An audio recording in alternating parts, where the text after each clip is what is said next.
that off my chest. My name is Adam. I'm married and I've got 3 quite young children, aged 4, 2 and 8 months. I'm a primary school teacher. At the moment I have a grade 5 class, and we as a family have signed up to move halfway across the world to Cambodia. I've got a job at a school called Hope International School.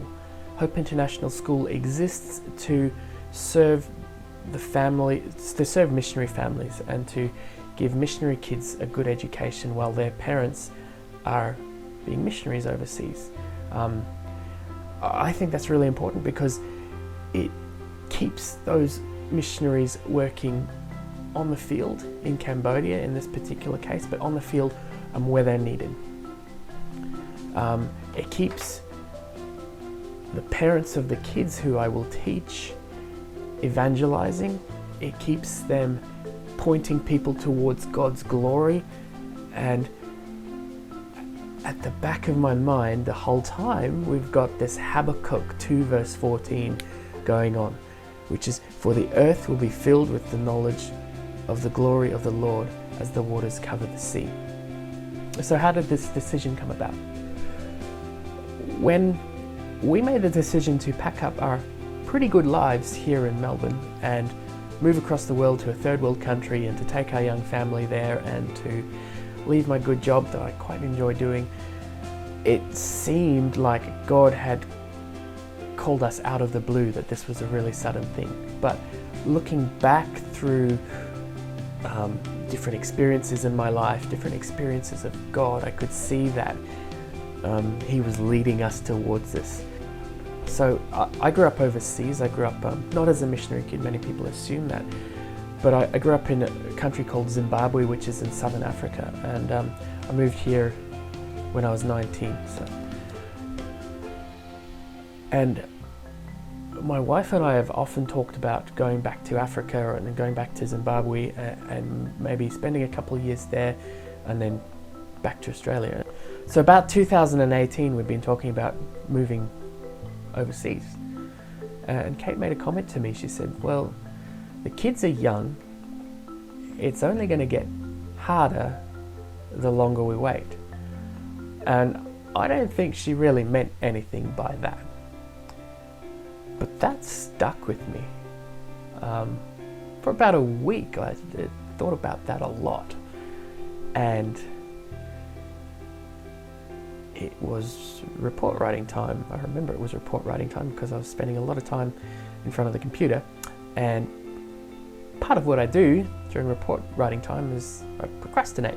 And as part of my procrastinations, I found this school online. It was called Hope International School in Phnom Penh in Cambodia. And I'd seen this school before.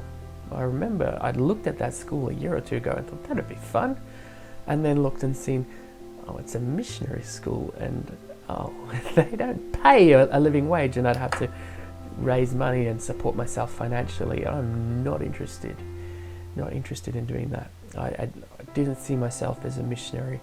I wanted a job. Anyway, this school, Hope School, got stuck in my head and I could not get it out. I couldn't stop thinking about it.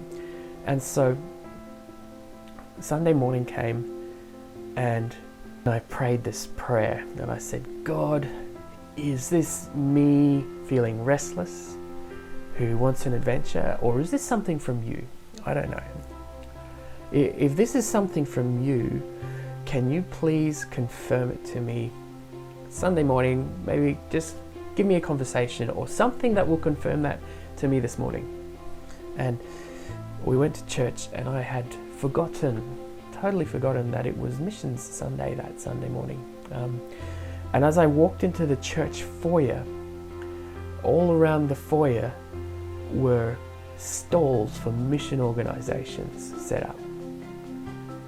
And I thought, oh no, what have I done? And one of the first people that I went and spoke to had been over to Phnom Penh. Her name is Janelle Brooks, a lady from our church. She'd been over to Cambodia, and she knew the school really well. So this is a school I'd found on the internet through no connection of the church. She knew the school quite well, and she immediately put me in touch with a guy called Andrew Russell, whose sister and brother-in-law had kids at the school. The brother-in-law had previously taught at the school, and he knew all about the school.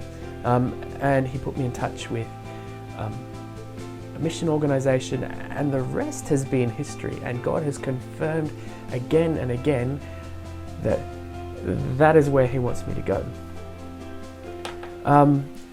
So that was in 2018. 2019 was spent getting ready. We did training with our mission organization. We began to raise funds. We got pregnant again, which meant we were delayed for 6 months. So we were supposed to start January 2020. Then in March, we were starting to get really ready to go, starting to get rid of our stuff, ramping up our finance, partnership development, and then COVID hit, and that was really hard. It's now, I'm recording this on the 6th of September. I was supposed to start teaching a class in Cambodia at the beginning of August, and you kind of have some questions. You go, why God? God, this was not the plan. This is not what I signed up for. Getting to Cambodia is now much harder and potentially much less safe, more expensive than it was. I'm not sure, God, that I would have signed up if that's what I knew was coming. And then it was actually just the other day, I was thinking back to 2018, how I prayed that prayer and how I really latched onto the story of Gideon. And I don't have time now to go over the whole story, but my focus in 2018 had been on how Gideon was called and he didn't want to go, and God made it really clear to him. But I'd never considered chapter 7, what happened next. After Gideon was called to lead the army, the way Gideon imagined that changed dramatically, and God had Gideon whittle down his army to 300 men and still was able to defeat the Midianites. And likewise, I had no idea that God was going to throw coronavirus at the world, send us into lockdown, send Australia into recession, make international travel really hard, make it really hard if you do leave the country to get back as well. I've got small kids. That's a concern. But I know that God has this mission, that we are called to glorify God and to bring other people to glorify God. And I'm no evangelist, but I can teach. I can go there and I can support our missionaries, and I can play my part in Missio Dei. I can play my part in God's mission, and any sacrifice that I have to make now is going to be worth it 1,000 times when I get to heaven, and that's why we're still going.